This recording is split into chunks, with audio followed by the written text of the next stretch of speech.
Alright, so I believe that setup is good. Switch to Discord.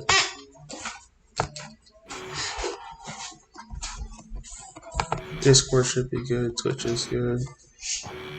Alright. Yeah, everything was good. What's up, guys? It's Eddie St. Hilaire here. We got Giancarlo and Sublett coming at you live with another session of Team Talks, man. Sorry for when was it? Today's Monday. I guess Friday.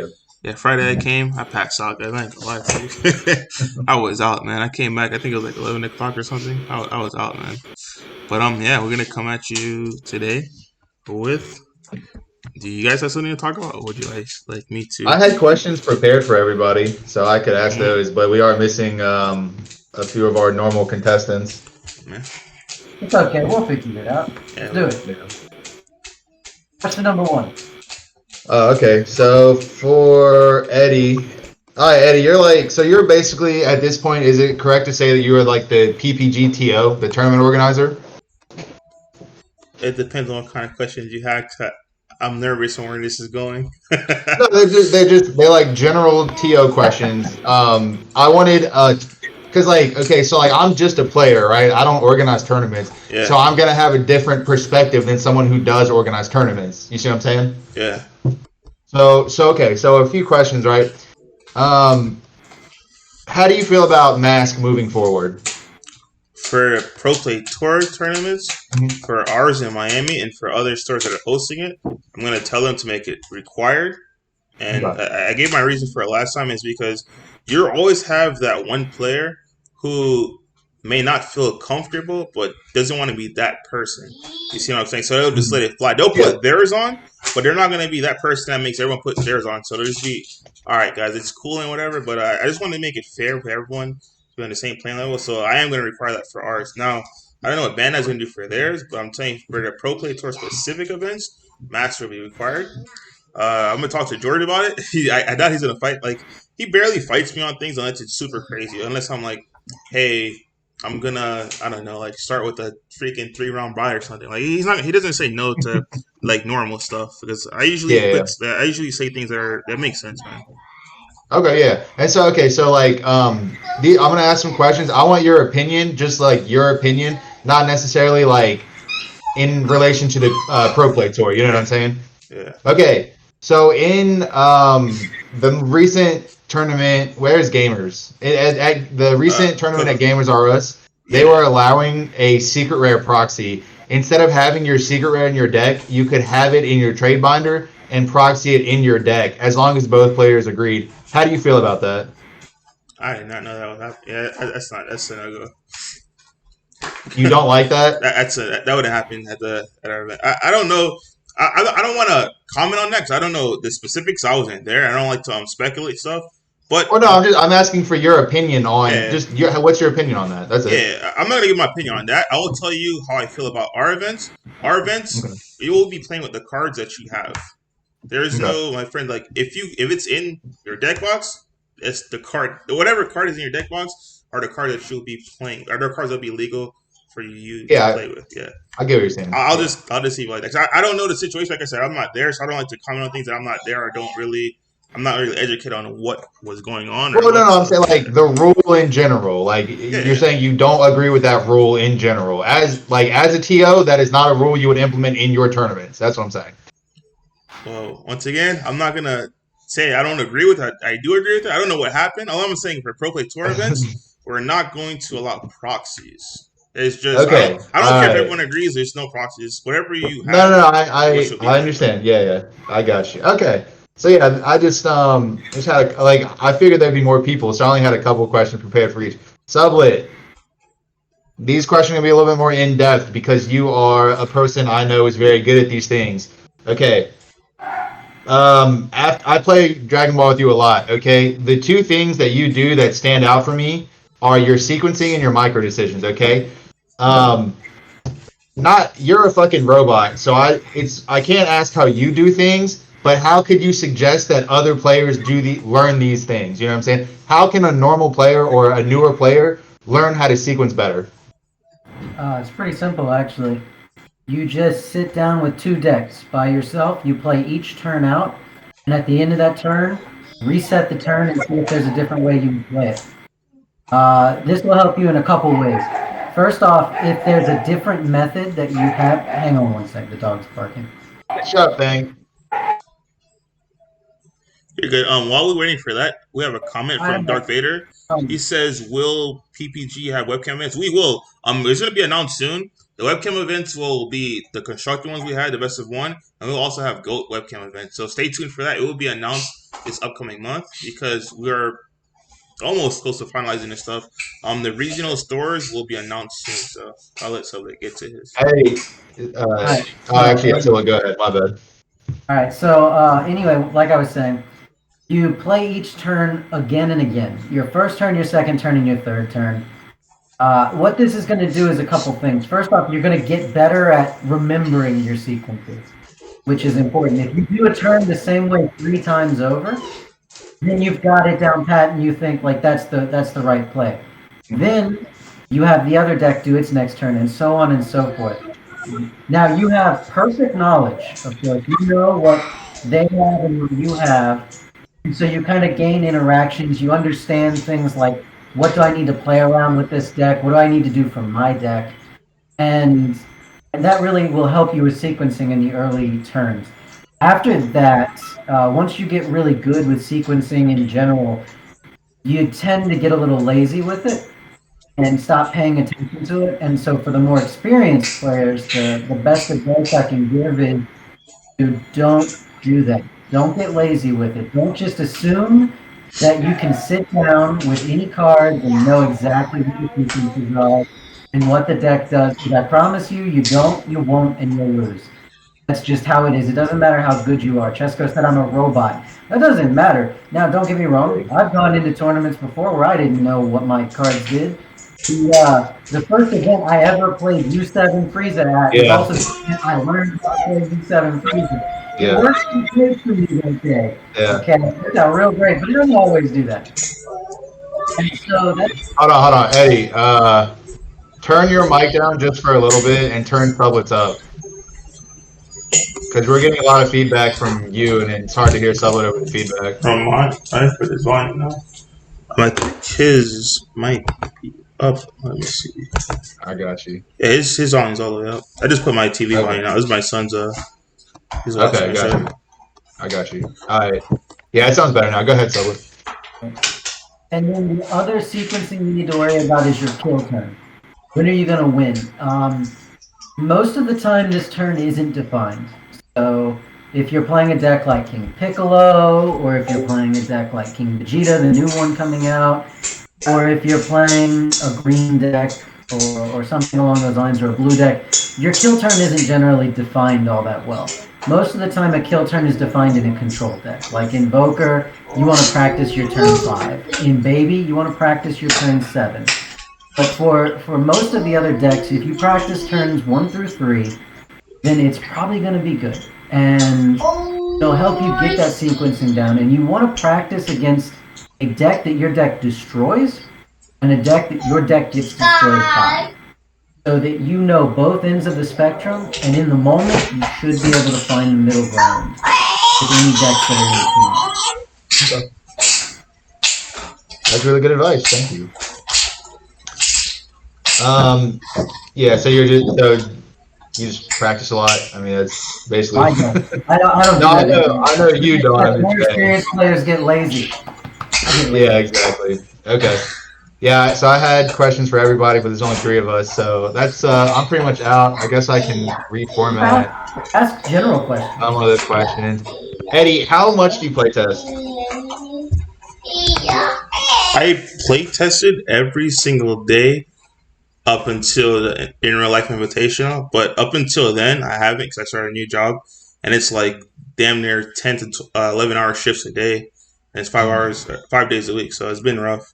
But before then, like when I was on a roll Dark Broly, I'm telling you guys, like it was heaven, dude. Like I was just playtesting every single day, like a couple hours a day, dude. Like I had it jam packed down. Like I knew everything my opponent can and couldn't do.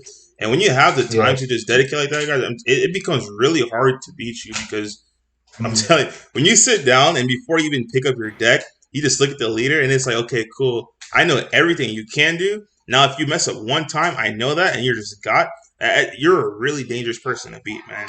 So I will Yeah. tell you guys that.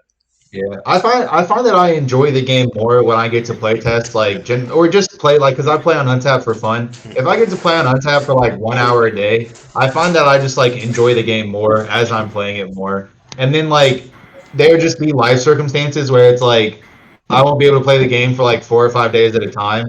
And then like when I return to the game after a few days, I kind of just like don't enjoy playing it for some reason. I have to like snap back into the mindset of like playing Dragon Ball. It's weird. I don't test at all. I Normally. I don't have the time to. Like, I'm always in the lab collecting data or something, man. There's never any time, but that's okay because I don't know, it works out. a different type of lab. Yeah. A science lab, not A science lab, yeah. No, I got you. What I will add on that though is like it's how kind of Sublett and I do it. Even though we might not have time to play this anymore, you guys got to realize something. We play pretty much the same deck that we have experience with. So it's hard to sit there and try to combat us because we know exactly what we're gonna do. And just like I said before, like he knows his sequencing, I know my sequencing. So if you guys mess up one time, you're giving us a step that we shouldn't have had, and we're just gonna take advantage of that. So be very vigilant, very vigilant. Yeah, there's just I guess I don't know what to call it per se, but I've talked about it like a few episodes ago. Like I guess you'd call it mental Dragon Ball. So it's like it's weird to say, but you can get a lot of effective knowledge by thinking about the game. It really sounds weird without explaining it, but it's like the first time I ever picked up King Vegeta, like Sublett said, like I just didn't know. I didn't know the sequencing. I didn't know the micro decision. I didn't know the plays. And then like the next day at work, I just thought about King Vegeta all day, and then I came back to the deck, and then like I just won like 5 or 6 games in a row, and I was like, oh, okay, like this deck makes so much more sense now. That is so no one else is gonna know this, but that one of my favorite lines from Chesko that involves the game is he was just sitting there one day and he was just like this. I don't remember what we were doing, but it wasn't cards or anything. He's just, we were at locals. He's got this look. Sure, we were. He's got this look on his face. He's deep in thought, and I asked him, "What is it? What's up?" And he's like, oh, "I'm just sitting here thinking about red."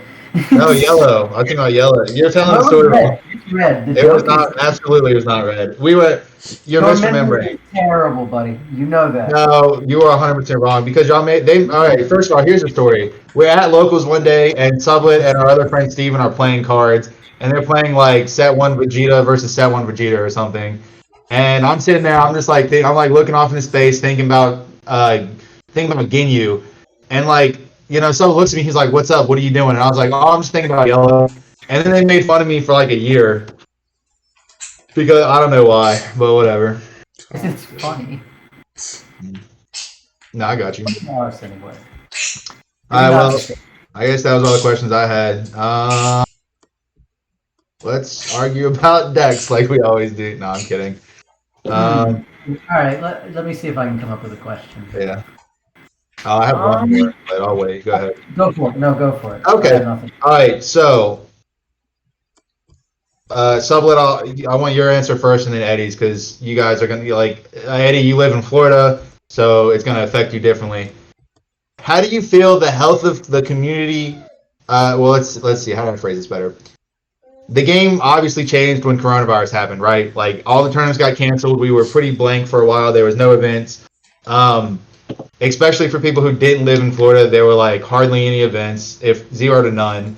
And then, how do you feel like the health of the game changed? And do you feel like it's rebounded? And how do you feel like it's compared to other card games or other just like not even just card games, but other like things in general? All right, so I think that first off, I just want to say that Bandai has been extremely supportive of this card game throughout the vast majority of the horrible stuff that's been going on. We'll just avoid the words that people just hate to hear at this point.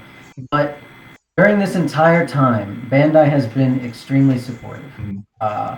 We had an online scene for our tournaments very quickly compared to other card games. Like if you look at Yu-Gi-Oh, for example, they went almost, I think, the entire year without any online events, and I believe their first one was like invite only for the Yugi tubers. Yeah, I think you're right. Yeah. So they literally saw sets that were just dry, Yeah. completely dry, and it just wasn't supported as well as far as a competitive scene goes. But Dragon Ball, Bandai has been on it since they could get on it, since they could figure it out, and there have been hurdles. Okay, online tournaments have their downfalls. Cheating, for example, we've seen rampant amounts of. Now, to be fair, though, the online scene is a bit more publicized than the other events, and so these cheating things they get recorded and they get blown up, and don't believe for a second that cheating doesn't happen in regular events. Yeah. It's just it's a lot easier to see in these online events because everyone's looking for it. You're looking for your opponent to be cheating you in some way. Yeah. And when you look for something, you're going to find it. Bandai has done a great job. And I think that throughout this time, the health of the game has stayed very constant, if not gone up a little bit. I mean, we're seeing these online events selling out. We're seeing product selling out. If you go to a Target and you look on the shelves, you don't see Dragon Ball cards. You see Magic cards. Yeah, Magic cards. It's crazy. Which is an example of something that was handled poorly. Wizards of the Coast has not been supporting their players very well. They've been pushing that online scene with Arena, and so it hasn't. They've got nothing. All their stuff has been canceled and then canceled again. At least Yu-Gi-Oh! Now has started doing online events, but Dragon Ball it's been like this the whole time, and it's impressive. It truly is impressive, and we are lucky that our card game is supported with such fervor from Bandai. Truly, it's fantastic. I think that the game is healthy. I think that it's going in a great place, and I think that Bandai has been listening to the community and has been making really good decisions, especially concerning things like reprints, for example. Like let's just consider the fact that they're releasing a reprint set of 10 and 11, and they're putting a little stamp on the corner of it. Now, what does that little stamp do? That little stamp says that people who invested in the original cards keep their investment because your cards are worth more because they don't have that stupid little stamp. Mm-hmm. But if you didn't invest in them, that stupid little stamp knocks it down by half or 70% or even 80% of the original price tag, meaning that newer players get to actually build their decks and play the game, while older players get to keep their investments. It's fantastic. Bandai's doing wonderful things, truly. Game's in a good spot, guys. Okay, yeah. Now, Sublett, you do not live in Florida, and anyone who has not lived in Florida through the coronavirus has had a lot less tournaments. I really did not stop going to tournaments because of the PPG tour, and just like... It was nice. Yes, it absolutely was nice. So, Eddie, how did the game change for you guys? I mean, for us, I say you, but like I was also at PPG Tour event. So, how has the game changed? For the Florida scene during Corona, and what whatever question I just asked, how do you feel like the overall health of the game is currently? It's good. Funny thing I want to touch on that Sublett said is pretty soon at Target, you're not going to see anything with Dragon Ball because starting May 13th, all those traded cards are out. I went to Target yesterday and saw that sign. They were really serious about it. There's actually signs there that say, hey, Dragon Ball, I'm not Dragon Ball, Magic, Yu-Gi all that good stuff. It's out starting, I think, May 13th. But they're not doing any card games at all? It's just Dragon Ball, man. And I didn't even find Dragon Ball product out there. Dragon Ball was sold out. I think it was baseball cards. I thought they were just doing Pokemon, MLB, and it's baseball cards, Pokemon, and Yu-Gi-Oh. I think. It's not Yu-Gi-Oh. No. It's not Yu-Gi-Oh. It's not Yu-Gi-Oh. It's not Magic, and it's not Bandai products, Dragon Ball, and Digimon. It's just Pokemon and MLB because those have been the real problems lately. Got you. They're probably fighting for those bad boys, dude. But that's a funny thing I saw yesterday when I went to Target. But the MLB market blowing up. I don't know nothing about that. Home runs, B. But the biggest challenge was it was finding a way to make these tournaments, I guess, like incentivize the players to come. That was the biggest challenge I found when I was making last season's Pro Play Tour schedule. That's why when I had look at the actual participants. I don't know if you guys saw it, but once one of our events hit 50 players, it was guaranteed top 16. Realistically speaking, it's not supposed to be like that. But at the same time, you have to cater those. You have to understand that, hey, it's going to be a smaller tournament because there was a lot of travel restrictions, right? So now, Yeah. how do you mitigate that and make players still want to attend these tournaments? Because we're not going to realistically going to get 100, the required 128 players required to get top 16. So I said, okay, Yeah. cool. Once 50 players come, top 16 guaranteed. It's stuff like that. You give them incentives like that. For this season, the feedback I got from last season was, hey, it was cool and all, but now they wanted to focus, I guess, more on cash events. So Mhm. essentially, what I did, like you guys will see when it rolls out. I don't want to spoil it too much, but I'll give you guys a little taste for it. Essentially, now what we did was these events, I believe, are going to be I think it's either 1K or like 1,500 and store credit, but you could get it transferred to cash if you want to. So it gives the players a leeway of, hey, if yes, you get to get paid more, but it also helps the stores run these events as well because it's going to be hard for a store to guarantee these prizes and stuff. So you guys will see that where Mhm. players get to convert their store credit into cash and just walk away with that if they so choose to. Um, but in order to combat COVID, I think right now, at least Florida is in a good spot to run a bunch of tournaments. Yeah. I know another big thing we got was there's a bunch of Florida tournaments, but right now, 100%, I know I have a shot from Texas. Shout out to there's someone on Facebook who kept tagging me to do a Dallas event, and shout out to him because he got in touch with his Dallas store owner, and now Mhm. she's going to host one. We have one going out west, I believe in California, and we have one going in Connecticut as well. And obviously, the first one is going to happen in Miami. That's probably going to be the only one that happens in Miami.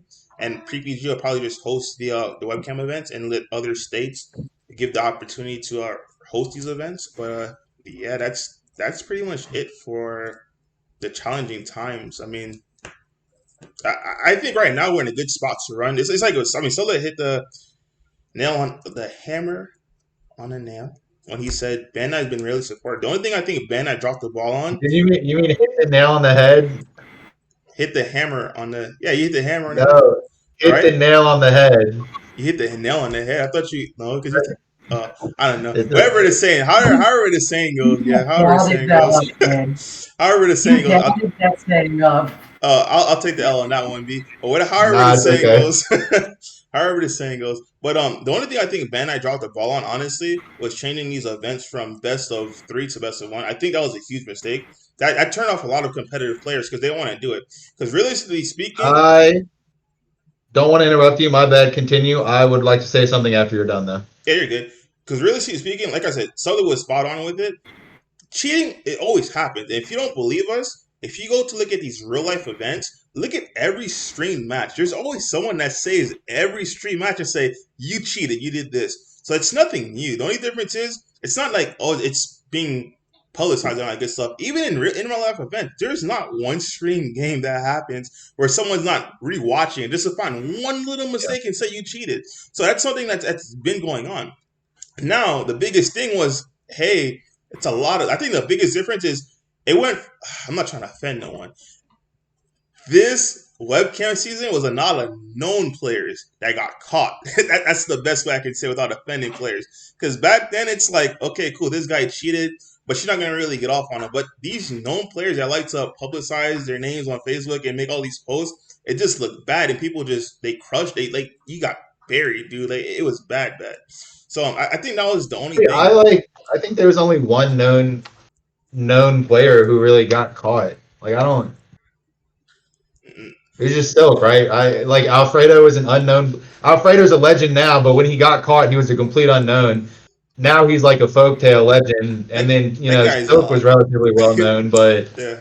um, that's it. I mean, those were really the only two players who got cheating. Am I missing like some random small scale thing or? I don't want to hit on every single name that got caught. The people who got all right, let me skip that subject. But a lot of players Nah, who it's did fine. get caught are a lot of players who are actually known in the community. But yeah, like I said, Bandai was spot on it. The only thing is stop these best of one events, but go to best of three. Like literally, if you're gonna dedicate 50 minutes to best of one, give an extra 10 minutes. We set the example. Like use the PBG example. We said it like, okay, at first we did an hour. People weren't happy. We gave them an extra 10 minutes. Now you got an hour and 10 minutes on top. That's not even including overtime. So realistically speaking, you get an hour and 10 minutes to do your match, and then you had overtime. Those 10 minutes worth of thing is now if you're scared of, hey, and this is why I came up with the annex. If you're scared that hey, it's going to go way too long, okay, you don't want to give that extra time. If someone disconnects, be very strict with it. Like, if you want to participate in these events, you have to understand. You have to have a strict guideline because you don't want it to go midnight, 1 o'clock every night. If you disconnect the first time, you have X amount of time. I said 30 seconds because I wanted to keep it strict because it's not fair. Like I said, if I'm playing against Sublett, he's going to be nice enough to not call a judge, say, Eddie, just reconnect and do all this good stuff. But honestly speaking, that's not fair to him because let's say he needed time on his turn. Now I just went to overtime because I disconnected for, let's say, a minute. But realistically speaking, the rulebook says if I'm disconnected for 30 seconds, that's a game loss. Now, if I disconnect from any time moving forward within that tournament, it's going to be a loss. That's how it's supposed to be. It's going to be strict. I don't think Bandai, let's say, was crazy enough to go that route. I think they really cowered out and just said best of one. But I don't think that's the route to go for future events. But I think Bandai webcam events, honestly, are gone. They're just going to move to these in real life store events. So I don't think we have to worry about that anymore. So, a couple things. This is just my opinion. I love best of one, but only for webcam events. This is my opinion. I hate playing webcam events. I don't think I will ever enter another webcam event if it's best of three. That's just me though. I do think Bandai should have more webcam events because like people who live on the coast and I guess really the East Coast because California and Washington are still pretty strict, but it's like, you know, people who live on the East Coast we just have more tournaments. If you live in like Missouri, like when's the last time there was a regional in Missouri? You know what I'm saying? Or was there ever a celebration in the middle? Like you have Chicago, but Chicago is like a major city and it's up north. So like if you're in the like dead middle of the United States, it's so hard for you to go to events. It's just like those players need access to tournaments without having to drop a lot of money to fly out to a coast event. So, you know, I don't know every state and I don't know geography, like, right? But it's like, if you live in the middle of the state, in the middle of the country, you're just lacking events. So webcam events should exist just for players like that. And then, you know, I like Best of One a lot, man. I do not like sitting in my house all day. I don't like sitting in my room for long periods of time. Like when I'm off of work, I leave my house like every 2 or 3 hours. I'll go do nothing, but I'll come back. But like every 2 or 3 hours, I want to leave my house because like I just cannot stand being at home all day. So I really enjoy playing the game for like 20, 30 minutes, get my game out of the way, go leave and come back. If there was a webcam tournament that was best 2 out of 3, I just wouldn't enter it. Like that's just me though. Like in real life, there should only ever be best of 3. Like there's no reason to ever have a best of 1 real life tournament. Maybe if you're like a locals who wants to do best of 1, that doesn't matter because it's just locals. But like if there was ever a best of 1 regional in real life, that should never exist. But I think it's good for webcam to be best of 1. It's just better that way in my opinion. Or it's a better player experience for me personally is the way I put it. I understand. I want to touch on that, right? Like my issue with having best of 1 for Bandai specifically was the fact that you were put as a competitive player, you're put in a very weird spot. Right. So okay, but here's the thing though. A competitive player is 1 player, right? There was a weekend where we had 2 different regionals happening at the same time, and there were over 400 players playing. So clearly people don't care. If you're a competitive player and you want to sit there and you want to say, hey, this event doesn't count because it's only best of 1 and it's webcam, you're 1 player. Bandai does not care about 1 player. Even 20 players, because there's more than 1 competitive player in the game. But there were plenty of competitive players who played. I mean, Marcel played in a ton of webcam events. No, he got a ton of promos because he made a bunch of top 4s. I think you're confusing what I was saying. I'm not saying they don't count. No, go ahead. No, that's not what I'm saying at all. I'm not saying it doesn't count. I just say it's an awkward position to be put in. For instance, I'm saying if you're a competitive player, you just suck it up and play webcam. No, it's not that. It's not that at all. It's I have to change decks.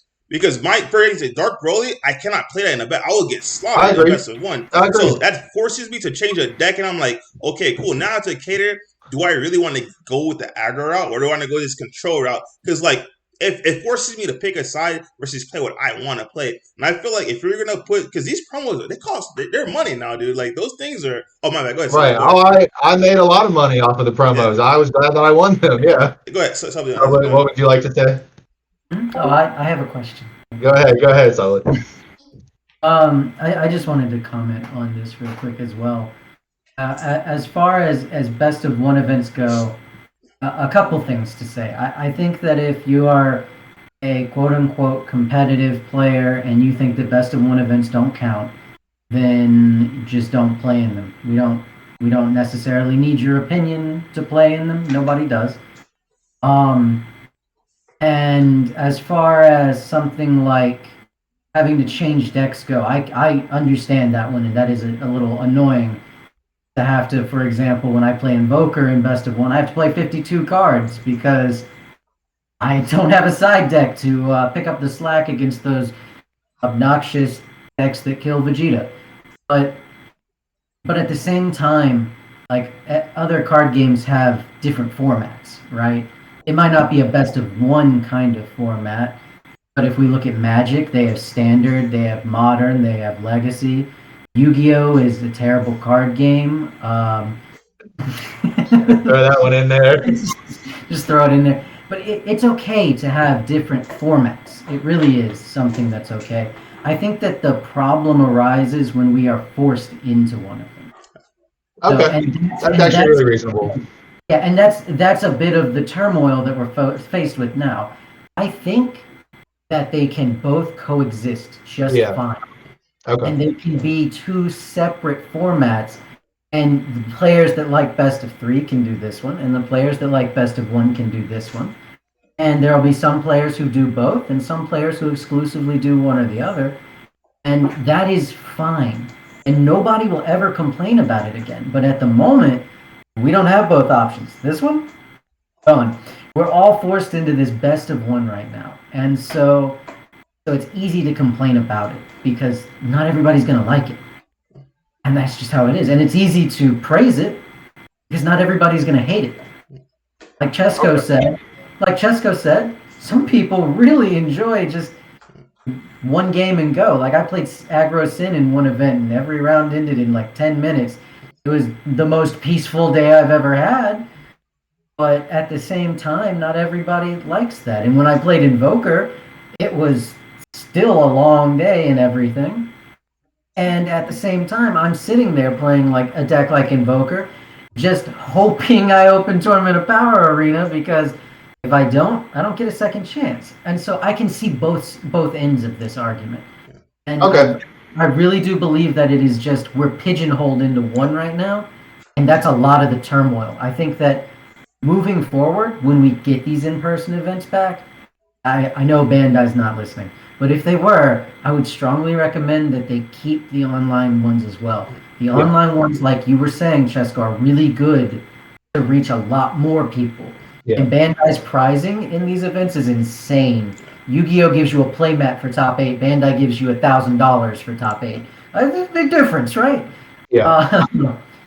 And so I think that having that is important, and having the in-person best of 3 events is important because, honestly, I don't know about you guys, but I play the card games to go to those events and hang out with my friends and see everybody and just have a good weekend, right? Yeah, absolutely. And we all miss that. And we want that back too. And so I think both of them are very good for the game. And I think that when we get out of this and we look back, we'll look back on it more favorably than anything else. As long as we take into perspective everything else. Yeah, I agree on that. I just Great want to clarify point. I agree. Yeah, I just want to clarify, guys. I have nothing against best. I don't say it doesn't count. I didn't say that good stuff. My only issue with it is, at the end of the day, I want, like, let's say if my opponent beats me, I want to feel like they actually beat me. Not that, oh, snap, okay, I lost the variance because it's best of one. So, like, I know a lot of people say it doesn't count on good stuff. Honestly, it does count. Like, events are events. No matter what it is, it's just a different format. Because if you say best of one events don't count, right, you might as well say events such as like set 1, set 2, those things don't count ridiculous because I'm telling you right now, the set 1, set 2 decks you're done in like 5 minutes, dude. Would those events not count? Like, formats change. Just like we saying, formats are different. That doesn't discredit. Hey, this format doesn't count towards a certain player. Like, no, they earn what they earn. My only issue is, man, I'm telling you, it burns me on the inside to know that. Damn, let's just say I don't know. It's freaking best of 1. My hand is rough. I have no way to come back. Like, I just have to suck it up and say, hey, it's over. Like, I don't have that chance. There's a lot of games that happen in best of 3. I lost game 1, but I saw everything you did, and I came back and scooped people up games 2 and 3. I'm like, okay, that's not going to happen again. But that's the opportunity you're missing out on, and that's my only issue with it. So, yeah, that's all I have to say on that. Yeah, that's fair. So, yeah, just like to clarify, my personal opinion is if I were to go to a webcam, if I were to play in a webcam event, I would only play in a best of 1 webcam event. If I were to go to an in real life event, I would never go to a best of 1 in real life event except for like a locals. Like, I would never go to a BO1 regional in real life. What'd you say? He said or GOAT format. Oh, it's go format's best of 1. I don't know about that. You have to. I think first of all, I would like to propose 2 changes. Instead of calling it GOAT format, call it gold format. Gold format sounds way better. GOAT format is just a Yu-Gi-Oh thing, and it doesn't make sense to people who never played Yu-Gi-Oh. And then instead of webcam events, do untap events. Like, people don't have old cards, bro. You should just do untap events. There's no reason that. Yes, why are you shaking your head? I hate untap. It doesn't matter. Don't play it. We already talked about it. If you don't like it, don't play it. The reason why you can't do untap is serious why I can't do untap. If we ever have an event on untap, it's not specifically for us. So let's say we'd have to cap it, and even if we cap it, we have to hope to the Dragon Ball gods and the untapped gods. They're not other players playing other games because you're forgetting when that thing overloads, it just starts kicking people out. And that's the issue why Bandai said we can't do Untap anymore. That's the biggest issue. Untap is a great platform. Don't get it wrong. I don't know. I played in the Super Players 1K. Yeah, it was like the Super Players 1K. Like if you look at like 40 past, people. But if you look at the past where it actually had like I think Gen Con. It was Gen Con, wasn't it? When was like those big? Yeah, it was one of the because it was one of the first regional. Or not regional. It was one of the first webcam events. Yeah. And they said if you do not have the webcam, you have the option to play in Untap. Yeah. The reason why that was is because it's before that even happened. Before you had that option, it was straight. I forgot what event was. It was straight Untap that happened. They literally ended up having to stop the event because it overloaded. And in the middle of the match, there's no repairing that. Untap literally it doesn't say okay, refresh whatever. It kicks you out. Like the server just crashes on you. So you can't do Untap. And now there's another program called Octagon. But the thing about Octagon is. People don't want to go to Octagon is like and all that good stuff. Octagon is a worse. Like everything that's bad about Untap, Octagon's kind of just worse. Yeah, but the thing about Octagon, I don't think it'll overload like Untap does. Like people don't want to go through the hassle of download. That's why until they're not going to come up. We just got to get over right. They're not going to come up with an online client, but they will come out with the. I got invited to it to play test. That webcam thing is going to be nice. They're going to have an actual. I think the biggest difference between our webcam without giving their stuff away. Hold on. They showed us something where we can't really speak about it. But don't speak about it. The biggest difference is it's gonna really it's not gonna be organized. It's not gonna be disorganized. That's the best way I can do. I get what you're saying. It's not gonna be disorganized. Like everything you'll be able to see exactly where it's supposed to be, and that's the biggest thing we need for webcam. That's why I try to use zone enforcement. Yeah. The problem with GOAT format, even in Yu-Gi-Oh, is that like. You're basically you're betting on nostalgia, right? But like, if you want a format to actually, if you just want to do this like as a cool little thing for like one season and then tuck it away, that's really cool. But like, if it's a format you actually want to grow, it's just really hard to like. Because I've been to a lot of like, not a lot, I've been to like 2 or 3 GOAT tournaments in Yu-Gi-Oh, like like years and years later, and it's always like the same 10 people you see every time. You know what I'm saying? But like it's so hard to attract new players to play an old format that they don't have any positive memories of it, and it's gonna be worse when you're like you said, forcing them to play a deck. But it's like like I priced out one of the decks. It's like even the cheaper decks are still like $120. Like nobody's actually gonna spend $120 to play a format that they don't care about. You know what I'm saying? Yeah, my biggest thing was that's attracting why I think all the lost players. It's like for instance, I don't know if you guys know him. One of our local guys, Kobe Garrish, he's gonna come down. There's a lot of our local guys that are literally just gonna come down. They stop playing the game, but that's a format they understand and love because when Dragon Ball first started, guys, don't get it. This game was hype. Like this game had players behind players behind. Regionals were getting sold out left and right. Like I'm telling you, these inner life regionals, dude, they had ARG was running them. You had to sign up. If you didn't sign up, you had to go to the gym and get on your knees and be like, Jim, please put me in this event. Like, you're not getting in. Like, it was something Connecticut sold out in like an hour. Yeah. The very first regional that like ever happened in this game was during set 2. It was in Hartford, Connecticut. Yeah, Hartford, Connecticut. Yeah, boy, Alejandro. It literally, it was insane. It sold out in like 2 hours. Like it was crazy. And then you go. And it was like, I don't know, it was like 300 people there. It was crazy, man. It was a really cool event. It was a lot. There's an entire flight. I'm not talking about just an entire flight on a plane with straight Dragon Ball players heading from Miami to connect. No trolls. That's how popular this game was back in the day. They just stopped playing after a while, man. So that's the biggest thing is trying to. That's what it was. People are trying. We're trying to get back into this game because people have this feeling to start playing again. So yeah.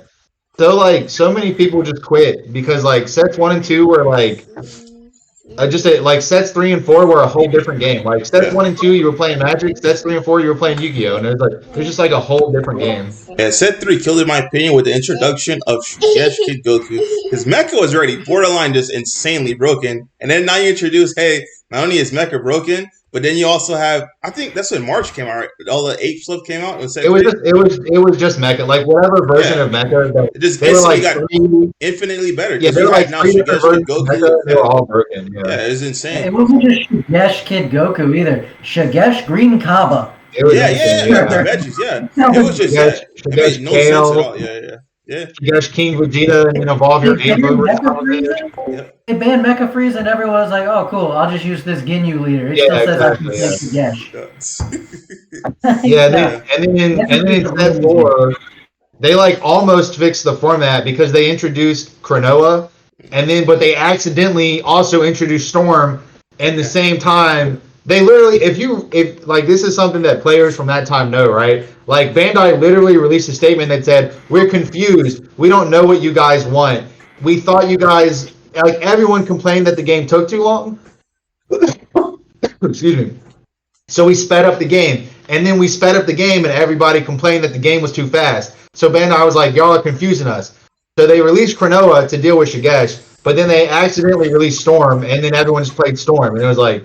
And then Storm was like the best deck, like 2 sets into the future. Like Jordan, who won Nats, his deck didn't play a single card from the 2 sets after set 4. I might be wrong, but like set 5 that came out there. Set 5 came out there, and Nats he didn't play. Well, no, we had it went set 4, it went WMAT, and then it went set 5. So Nats set 5 was legal. Jordan's deck didn't play anything from WMAT or set 5. Like that's crazy. Like the deck that wins, not only the deck that wins, but first, second, and third place were all Storm. It wasn't just the deck that won. First place, second place, third place were all Storm decks. None of them played any new cards. It was just Bardock, Goten, Bad Ring, all that good shit that Storm was. Bardock, Goten, Trunks, Sensu Bean. Goten always got you Trunks or Sensu Bean. Yeah, 100% guaranteed. Always. All right. I don't know what to talk about. I went to locals Sunday. I played Baby. I lost to Vegex. That was bullshit. I got sacked. But that's okay. It happens. I pulled 2 Power of the Super Saiyans for my pre-release packs. So I really can't be upset about it. I went home and built Mecha Frieza. And we play Mecha Frieza next Sunday at locals. It'll be fun. I mean, Mecha Frieza's fun. Yeah, I played against Vegex, right? So game 1... Nothing of note happened game 1. He just lost. We almost made it without saying the word Vegex. We were so close. It doesn't matter. Game 2, he won. Again, I don't know how. It just happened. And then game 3, he went... Literally, game 3, he goes, turn 1, Goku. Turn 2, Demigra. Turn 3, Goku, Demigra. And I was like, fuck, okay. So then I fought back. I almost won, literally. He decks out without awakening, and I'm like, oh, okay, you can take it back. I don't I'm not going to shark somebody at locals. I don't care. So I let him take it back. So he doesn't. So I should have won, but then he like killed me the next turn, and I was like, fuck, I should have done. I was like, whatever. And he only won by like 10k too. It was pretty close. If I had the new Unison, because the new set was legal, if I had the Unison, there's no way I was losing that match. Crazy.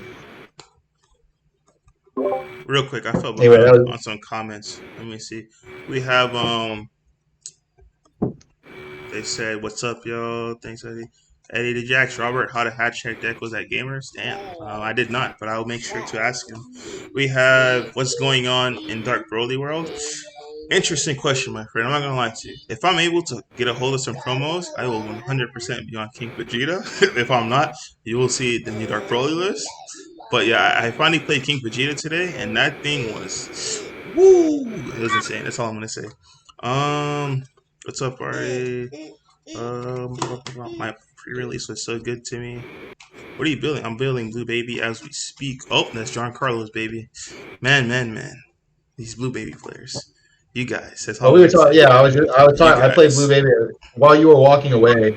I played locals with Baby. That's why he's saying that. You guys, Blue Baby. I'm back on King Piccolo. I'm back on the King Piccolo train. I tried King Vegeta. I think it's a good deck.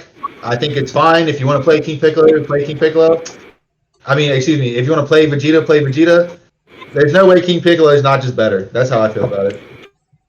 Good. And also the opinion you have. It's true. What did you say? I said that's also the opinion that I have. Yeah.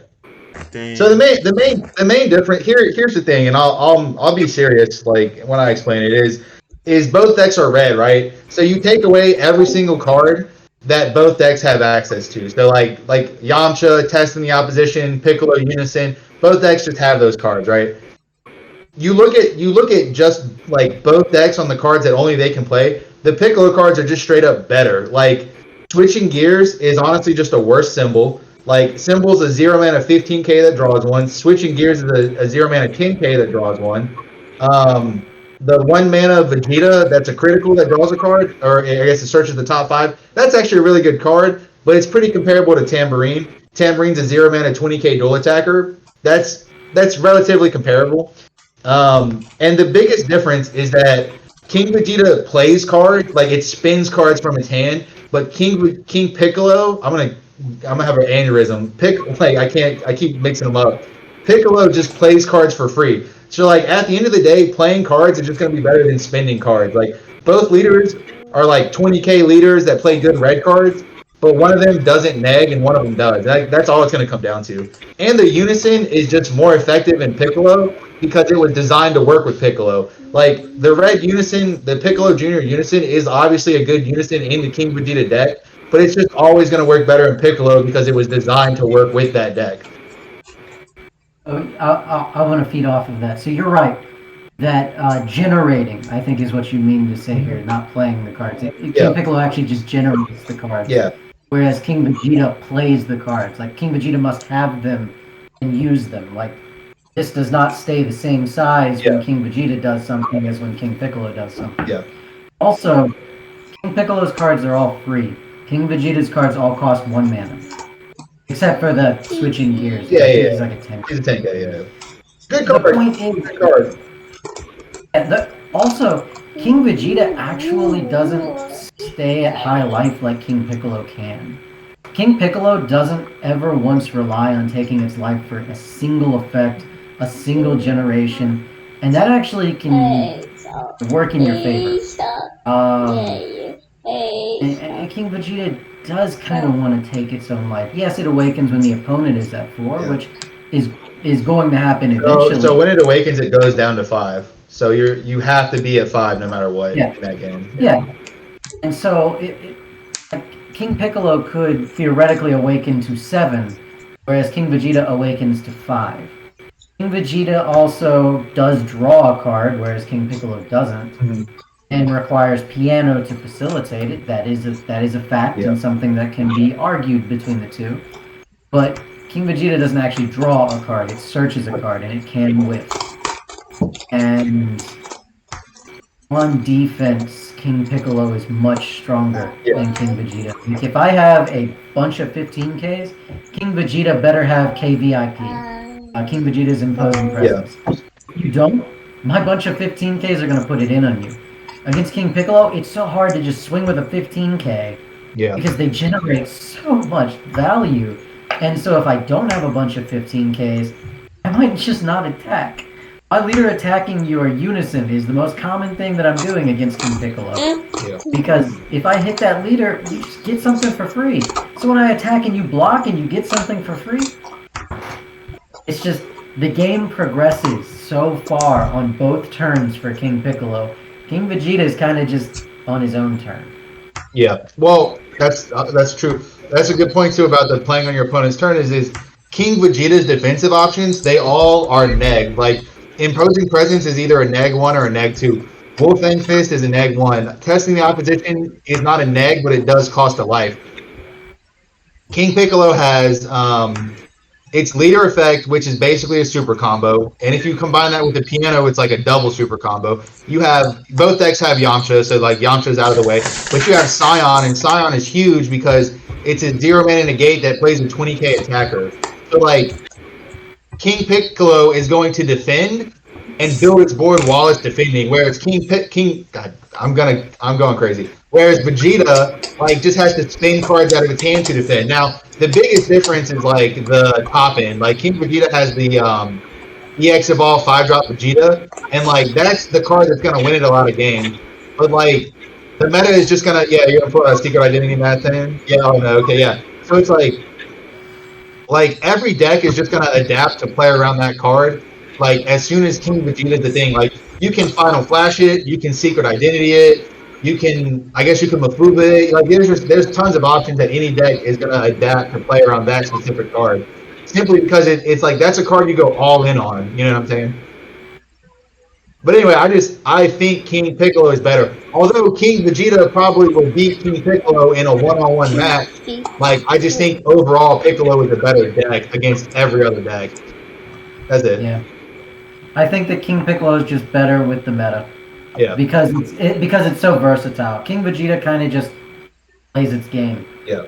And if you want to play red green King Vegeta is super fun. I played that deck so much, and like it was so fun, bro. Like it's good. Red green launch. No, I think it's better. I think it's absolutely better than launch. I will say. Where's Broly? No, I think King. Yeah, I don't know anything about that Broly Surge deck, but like King Vegeta probably seems like the better red-green deck going forward. Before we move from King Piccolo, they have a question. They said, "Have you tested the new 1-drop in King Piccolo?" Yeah, I have. It's not good. It doesn't do anything good. It plays your unison for 2 energy, which is how much the unison already costs, and then like. His second effect is the exact same as Attack of the Demon Clan, except Attack of the Demon Clan lets you play a drum from from deck. So like, it's not that I wouldn't call that card bad. It's just that like the deck, like there's just better cards and your deck is already like running out of space. Like I could not justify putting that card in my deck because like I'm already struggling to build King Piccolo at 52 cards. So, like there's no reason for me to put in that 1-drop. Now it's like. It's not a bad card because Attack of the Demon Clan is not a bad card, but like I would rather just play Attack of the Demon Clan because it searches from deck, whereas that card only gives you access to what's in your life, and you should literally never play your unison off of that card's effect. Like it plays your unison from hand with 1 marker, or it plays your unison from life, which deals the damage to you, and it's like you can take your own life in smarter ways, like with testing the opposition. So. I cannot foresee myself playing that card. It's very lackluster.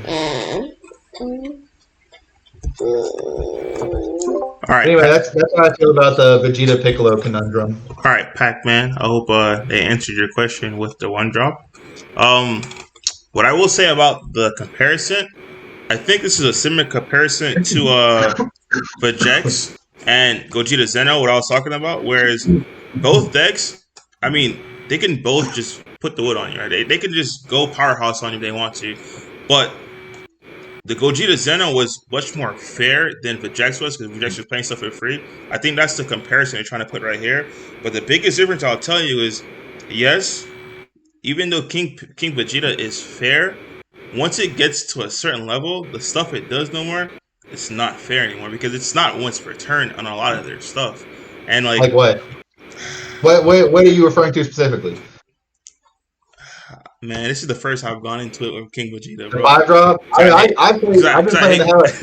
You know what else is really bad about the deck is that the leader. Okay, so I don't know why. Again, I don't read cards, but the leader triggers on the very first thing that it negs. It's an auto. I don't know why, but for some reason I thought you could just do it whenever you wanted. That was my bad.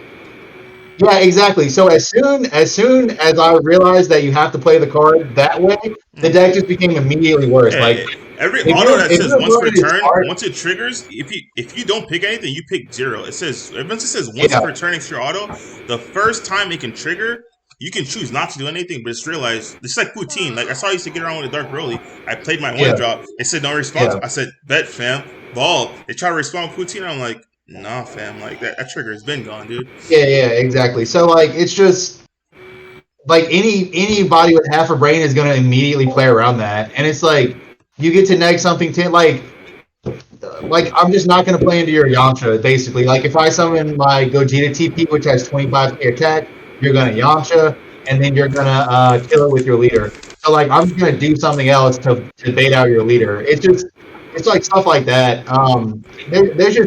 There's no way that King Vegeta is better. That's really like I've play tested both decks a lot. You know, of course I played a lot of King Piccolo. I've been playing a lot of Vegeta. I've tried a lot of different builds. There's just no way that it's better, and it doesn't matter what's once per turn and what's not. Like you have a good leader who has good cards, which is Piccolo, and then you have a bad leader who has good cards, which is Vegeta. So like you're just gonna play the good leader. That's like really what it comes down to. I think that this leader is really weird for an aggro deck because the backside is clearly a control deck's effect. Yeah. No, again, Bandai just doesn't know how to balance things correctly. So it's like, what's good in control decks? Cards that attack a lot. You know what I mean?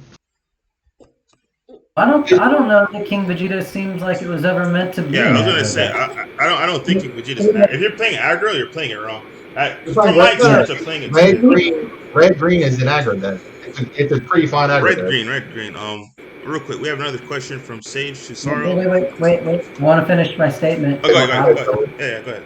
I was mid-sentence, guys. Let me finish. My bad. All right. So, just because the players build the deck to be aggressive doesn't mean that it was ever meant to be aggressive. I don't think this deck was ever meant to be aggressive.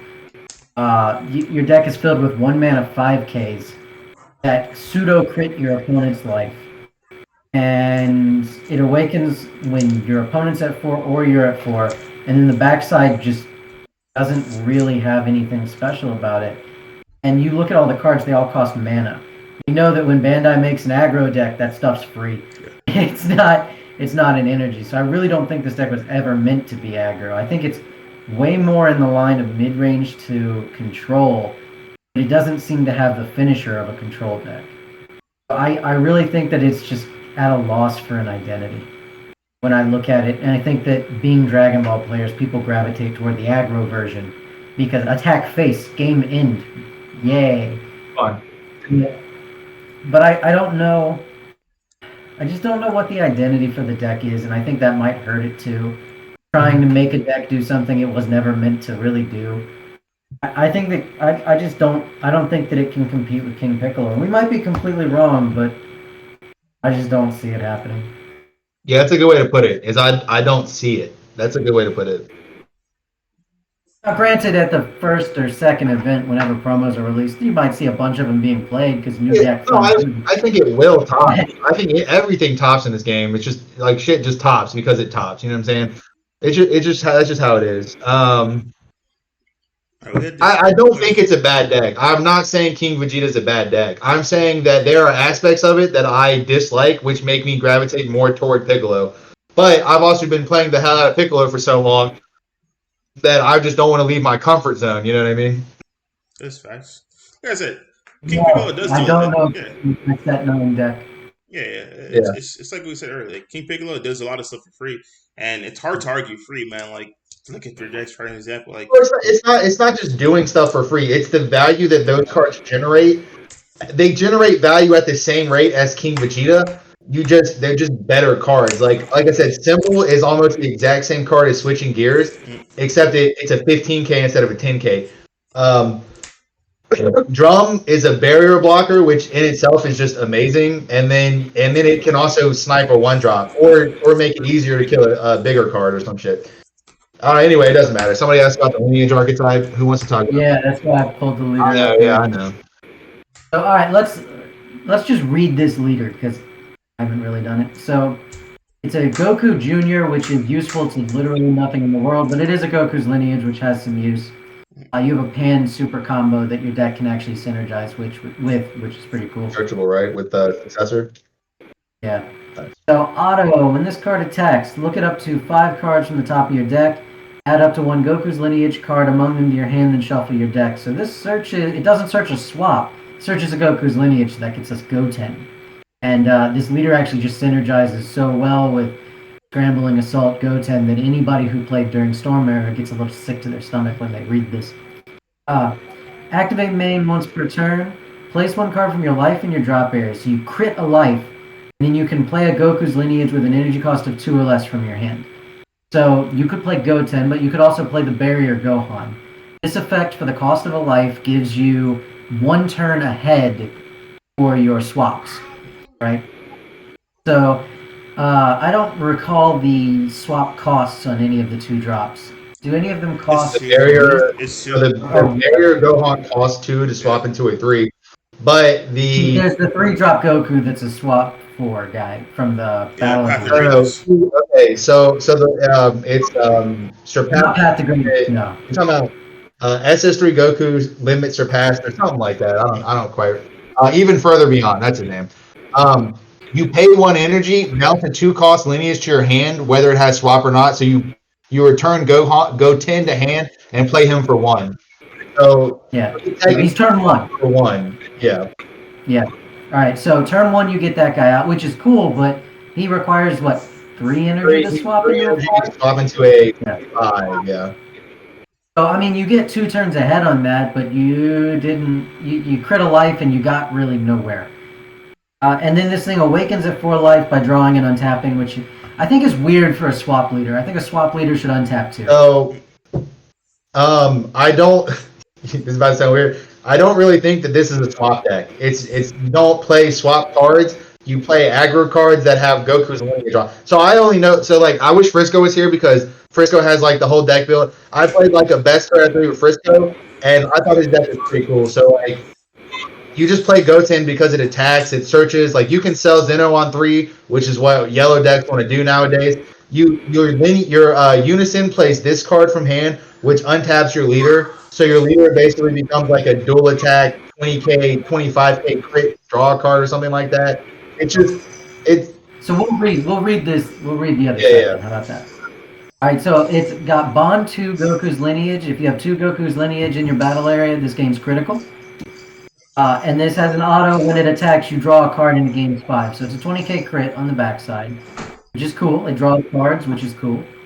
And then it has an activate main once per turn for 3 yellow energy. If you have 4 or more energy, you choose 1 card in your hand and 1 Goku's lineage with an energy cost of 3 or less in your drop area. Put both of them on top of your deck for some reason in any order, and then choose up to 1 Goku's lineage with an energy cost of 8 in your hand and play it. So the idea behind this, it facilitates the Goku Jr., which is why you're actually putting those cards on top of your deck. The Goku Jr. Secret Rare is, I think, a triple striker, and when it attacks, you flip up 5, 7, some number. Like 4 or 5. Yeah. You flip up a good number of cards off the top of your deck and combo with any of the lineage among them. And if you reach criteria of like 3 to 5 different names, something like that, it just deals 2 damage to your opponent. With this effect, you put a super combo on top of your deck, you put some trash on top of your deck, and then you hope to hit enough so you deal 5 damage with the swing. That's kind of the point of this 3-cost thing. Yes, it can also play Height of Mastery. The thing is, Height of Mastery's effects all rely on the swap. If he's not played using swap, he is just a dual attack 35k big scary. He's still probably going to win you the game, but you don't tap your opponent's stuff down. Triple strike, right? Dual attack, triple strike. Yeah, dual attack triple. It's 6 damage. Yeah. Just a casual 6 damage. So I think this is a cool, fun leader, but I honestly don't think that this is a meta viable competitive deck. I'm gonna agree with you, but I think you're thinking about it in the way Bandai wants you to play it, but the reality is that you can just sell Zeno on turn 3.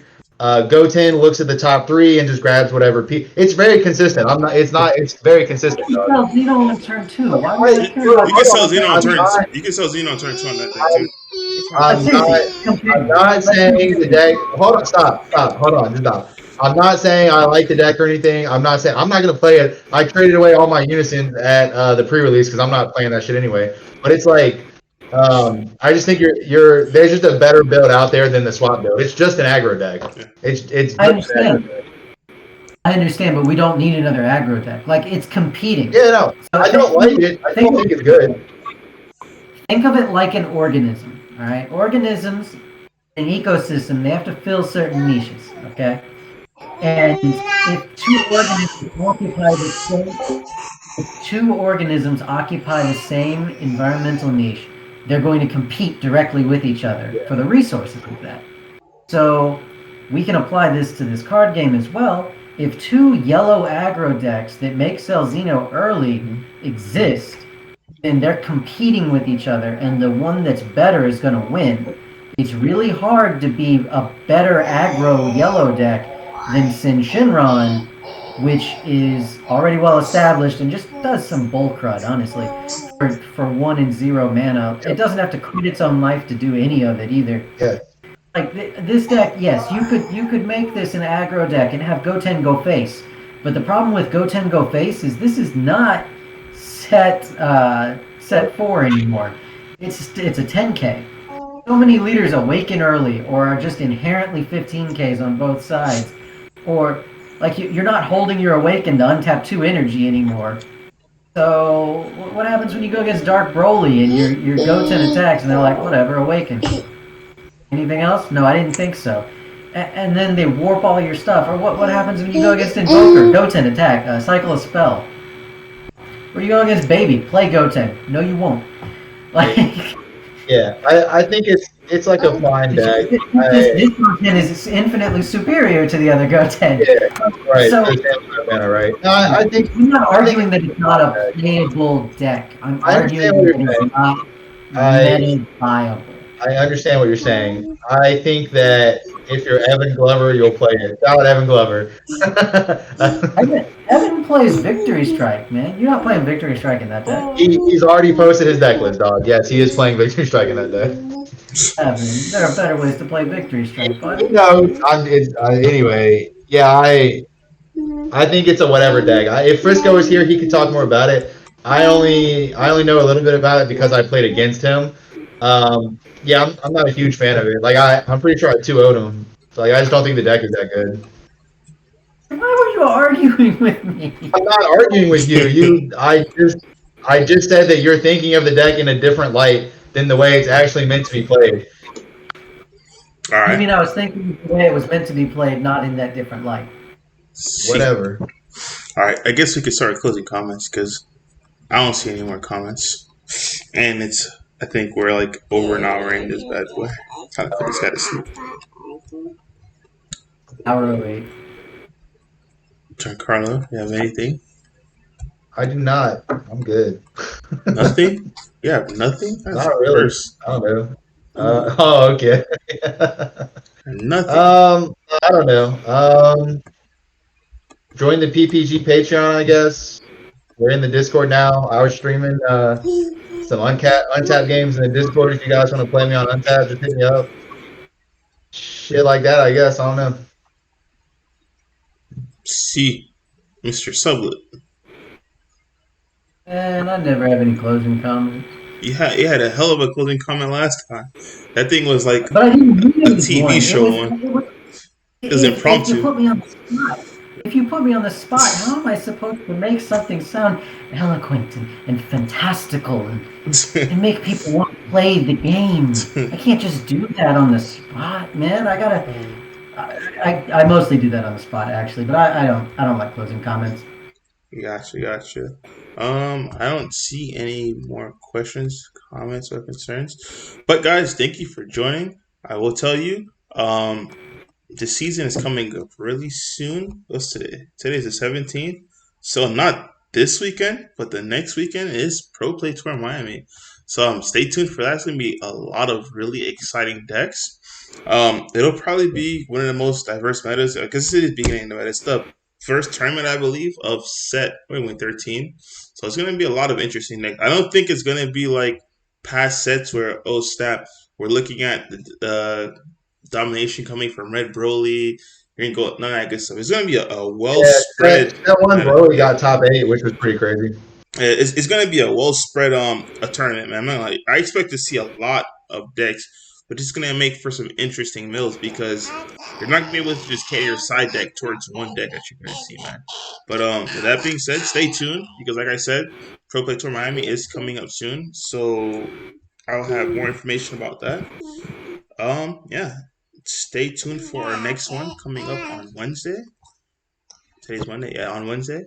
And other than that, if you guys have any questions, comments, or concerns, always feel free to leave it in the comment section below. We'll address it in the next Team Talk videos, or just comment on any of the posts I make that say we're gonna have a team chat, and we'll answer it. Thank you guys for tuning in, and we'll see you next time. Peace.